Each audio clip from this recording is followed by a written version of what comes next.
And welcome back to the final part of the Into Sandy Cities developer commentary. And this is the Mirror World. It's based on the Spirit World, obviously. And the gimmick for this one is that the entire map is mirrored. I don't believe Sandy would have done it like this because I don't know if the original Doom editor has copy and paste, and if you can just, you know, take one half and mirror it horizontally or something, which is what I did here. I did try to simplify the map a little bit to make it a bit more believable that you could theoretically do it like this, even if you can't like just mirror it with copy and paste. It works fine, I think. This was more about the gimmick of the map rather than whether it would be realistic or not. And the gimmick obviously is that it's the same map, but every half is it's slightly altered. Like this one, for instance, is very hell-inspired, and if we look over here, it's tech base. It's a very Doom 1-esque tech base. This is very Unholy Cathedral in here with these, yeah, those things. Yep, it just showed one more time, and here's like the meat room from the Spirit World. Yeah, it's a neat concept. I feel that you essentially go through the same map, but it's slightly different. Which actually kind of fits with a video I made recently about how we perceive maps when they are just slightly altered, like when they're mirrored or upside down or a bit bigger or something. And this is a good example, I feel, because again, it's the same map, but there's some different aspects.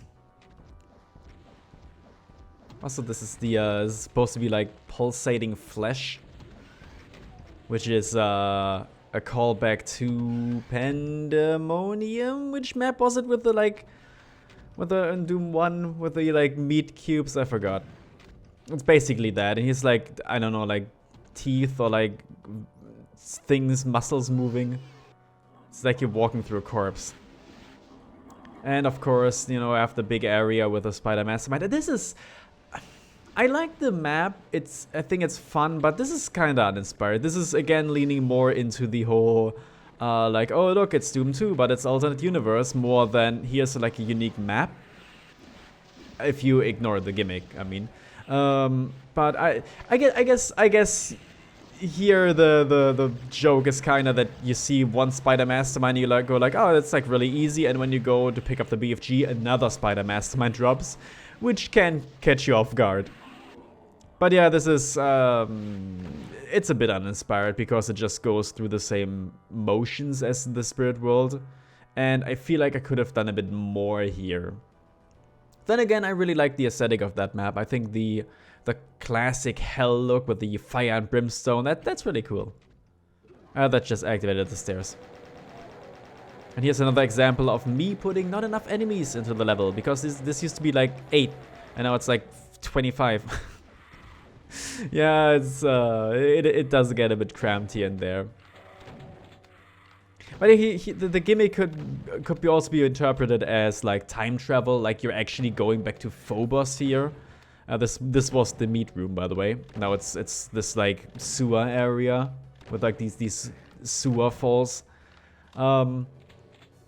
Like it's like as if hell has always existed alongside Earth, and that's also a neat callback to the shoot switch earlier.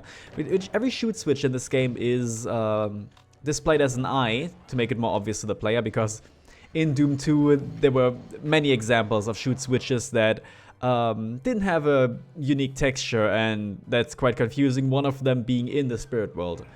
So I wanted to keep it, yeah, this one too. So you only get the hint towards which switch to press in the original part of the level, and then you have to sort of like think about like, okay, what do I do next? Or you can just look at the map as well. That also works. This is a kind of like an Earth setting here. It looks a bit like suburbs almost, with the like pond and the like ash walls. And here you might notice the stairwell on the right there is not covered up. It was covered up in the original with like a fake wall, a very Spirit World again. Here it's just open because the two sides are mirror images of each other, but they still vary in these like subtle ways, and you can sort of like guess, yeah, where you have to go just based on where you could go originally, and vice versa. Like here's the other secret again, yeah. Again, it's not difficult. It's just neat, I feel. I like the way you loop back around to the start, which it would surprise me if you didn't, because it is a mirror level. Oh, look at this. The ominous blood room. Like, oh yeah, this is gonna like definitely kill me. Oh my god, they're ready the BFG, and it's too zombie, man. It's just trolling the player. It's like they expect like a bloodbath, like the walls to open up and there's like a million chain gunners, and nope. There's actually just like a bunch of revenants here. You can also fire the switch too early and then the revenants wake up and you're kind of blocked in the room. Not the intention, but I actually kind of like the challenge that it gives. Too bad that there is really no more challenge at this point, because the ending is right there and there's like zero. There's like zero challenge because it's like a bunch of power-ups, and that's the other secret. It's a mirror of the other one. So if you don't know where the secrets are, you can just, you know, look at the original, not the original, sorry, the other side of the map, see which rooms were available there and whether they are available now. Also, too many enemies here again. I don't think this room had any originally, and then I had to add these imps. Yeah, here's like the power-ups. This is like too easy. It's also like you have to like check, you know, which sides are have like corpses on them and which ones don't or something. I love this visual, by the way. The cyber demon on his throne with the corpses silhouetted against the fire in the background. That looks so good. It's a shame the invulnerability like breaks that illusion, but I love this one. It's kind of like, you know, you're like in the heart of hell. So you're in the domain of the Spider Mastermind and the Cyber Demon. Like, this is where the Cyber Demon, like, reigns over hell. Like, yeah, get a good look. And, it's just, like, because it's the second... Well, no, actually, oh my god, no, there's so many maps missing. Because... wait, no, there's, like, yeah, this map and then the last map. Yeah, it's kind of, like, just... You get a bit of, like, closure of like killing those two, like in the home world. And this is the Sleeping Mound. It's based on the Living End, obviously, which I interpreted as like a big volcano, at least, you know, a big mountain underground. And here it actually is a big volcano that you actually do scale, because I think that was the best part of the Living End, just scaling the mountain, and it only happens at the end. So here I wanted to have it from the very beginning, and this was also where I had almost completely given up on this project, like on any original ideas. It's just callbacks to the original, because I interpreted the original map as basically like a trip through memory lane. So here you basically go through like, oh, this is like a you know, not Mars map. It's like the spaceport maps, you know, and then you go up the stairs, and the next room is kind of based on those, like, yeah, this one. Yeah, like you know, where you have to like find the correct path in the floor, which hadn't been seen in this one. I guess it is more like a callback to the original Doom 1 and 2. It's kind of like the factory, especially with the like reveal here. Again, not very inspired. It's mostly just references. That's not supposed to hurt you. I think I fixed that. But yeah, I think it's fine. I think it's fine. The original map is more of a gauntlet, a very linear gauntlet. Oh, here's like a crusher gimmick that I didn't make use of in the... Yep, great job. In the other map, where... Oh, look at that. It's a megasphere. Isn't that interesting? We have to like jump across and time it with the crusher. But yeah, the original map was just a gauntlet with like just hundreds of enemies in a row. I don't even think you have to find like a single keycard. I think it's just like you go forward, press the right switch, and then that's it.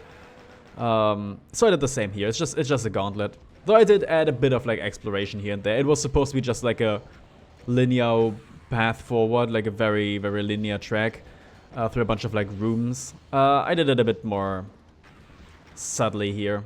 Not as obviously. Also, this is meant to be like a city level. Kind of looks like downtown with the floor and the buildings. Oh, didn't time that right.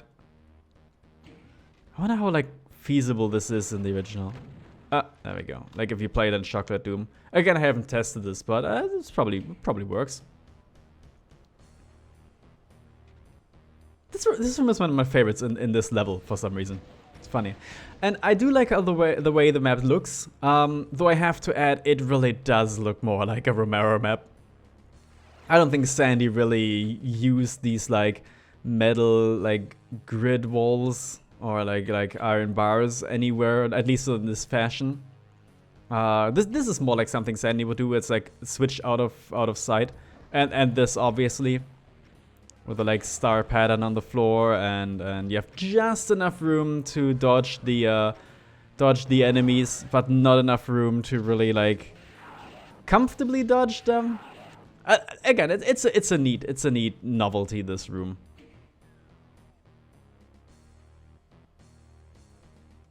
The weird progression this level has.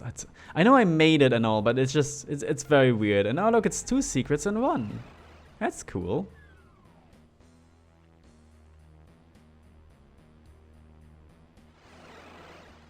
Now here's a very, very Doom 1 looking room. Especially with the soul spheres. Soul spheres? God, the lost souls. Which haven't appeared in this fashion in Doom 1. What am I talking about? Oh my god. Okay, to clarify, I just woke up. Alright?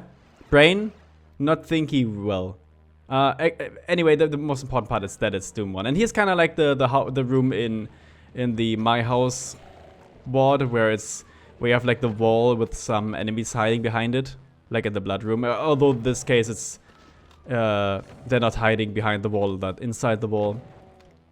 So the idea of the level is kind of that you're just basically going through what you already went through, like you're reliving your memories. It's kind of like the ambush from the Watergate, for instance, where the Khaki demons show up at the end. And well, yeah, we had the town earlier. We had the like spaceport. We had the town, sorry, the city. We had a bit of like a suburbsy area. We have the all map, which is in every map. It's not. What am I saying? Yeah, this looks very much like a Romero map. Again, I don't know. Not all maps are very accurate. I wouldn't say this is like the most accurate, like the Sandy Peters and whatever. No, but this was when I ran out of ideas. Oh, here's like the like Arctic base map below 0. Except here it doesn't actually hurt you. It's like subtly different. Like aesthetically it calls back to it with the walls, but the floor is ash now. It's just like it's a subtle reference. In the My House level, there was the mirrored house, which looked about the same, but not quite. And in the mirror world, sorry, you also had the other half of the map being basically the same, but also like looking a bit different here and there. And I guess this is what this level is doing as well. So I guess this could also be a reference to those maps in itself. And here's kind of like the Great Pyramids, where it's this very Egypt-looking level. And yes, that's the 4-dimensional cube. We finally made it, ladies and gents and everyone who knows better. We finally have it. The 4-dimensional cube, not even in the map that it appears in. What are you doing? I just felt like adding it. Like, how could I not add it? Like, let's be real. It's too iconic. Even if it's not a Sandy thing. I have a feeling he might have added it if he had known how to pull it off, because it looks so otherworldly. And here's a room that doesn't call back to anything. It's just a really weird room. The most obvious secret. This just showers you on power-ups. Jesus. I know I've played the level, I've made the level, but yeah. Oh yeah, this one's also cool. This one's a mix of the Tower of Babel and this. We have not only the Spider Master and freaking what's it called? That's Simple. It's like all kinds of things together. It's like every single like boss arena, basically. The only thing that's missing is the 1M8 Phobos Anomaly. Then it would be perfect. But yeah, here they are again. You just killed them in the spirit world, but here it's, you know, you have to fight both of them at once, which is very, very easy here because of the power-ups, and you can still get them to infight. But it calls back to the Cyber Demon at the end of the Living End, which you can just run past. But here it's not quite so simple. And I feel like this area, at least, looks very much like Sandy. Maybe it's because I just, you know, took the textures from 2 of Sandy's maps, but still. And here's, like, the portal to the Icon of Sin. Yeah, now we're getting it. Doomsday. Yeah, because it's the final level that has the title of the game. And this area is going to look very familiar to anyone who's in any way well, familiar with Doom 2. This is Sandy's house from Suburbs. This is the, he once did like a house tour, and this house in the original, yeah, that secret doesn't work. This house in the original map is actually based on the one that he currently lives in. And I thought like, because, well, I don't know if you heard that. That's the intro to Sandy's videos on his YouTube channel. People have like tried reversing the message, and then we're like, well, what's going on? Why is it not actually, you know, why does it not actually have a message or something? Because the original Icon of Sin does. It's just the intro. That was the whole gimmick. I think it's a better reference than having like one of its lines like reversed or something. But yeah, I had this like Suburbs house there. Because I kind of wanted to do the joke that because the Icon of Sin in this one is Sandy, that it's like this is where he normally lives, or like rather lived before he was turned into the Icon of Sin, and you just go through his like old house and like steal his stuff, and then you like fight him and kill him. Also, yeah, it's kind of like an inverse of the Icon of Sin because you start on the platform and you face the Icon of Sin. On the rising platform, but you have to actually like walk up to it rather than walking up to the switch. Oh, I mean, there's the switch too. Well, you know what I mean. And on the platform, there's again Sandy's wife. Like they're eternally looking at each other. They're always together in spirit, even in this game. This was really hard to pull off in Chocolate Doom. I actually was curious if it was possible in Chocolate Doom, and I tried it, and it was like nigh impossible. So I moved the platform closer a bit in one of the more recent updates. You're meant to use the plasma rifle. You can use whatever here. You can use the I like using the BFG because it's faster, but you're meant to use like the plasma rifle. You can use anything basically. You can use the rockets if you want. But yeah, that's the game. I think I'm going to show off the actual Icon of Sin in a bit here, but first it's the outro. And yeah, it's a short and simple map. I like this one more than the original Icon of Sin, which is very, very annoying. And of course, I had more control over it. The Eldritch Abomination, again a reference to Sandy Peterson's obsession with Lovecraft. And the story is that you kill all of demonkind, and now both humankind and demonkind are dead. And the question is like, oh, what happens next? And then a portal opens, and you see visions of other realities, and you step through the portal, and you step into a world of doom. Because the implication is that you're stepping into other people's wards, which is a reference to, you know, the old like theory that someone came up with that all of Doom's wards are canon or something, which is of course nonsense. But here it kind of is. Like you step through the portal and he becomes someone else. Like, I'm not saying that, you know, this Doom guy is behind every single Doom mod made by other people. It's just kind of like a tongue-in-cheek, like, you know, Doom 2 may have ended, but it didn't really end. Like, it keeps living. I feel like I could have done something with this screen, but I don't know. I could have mirrored it at least.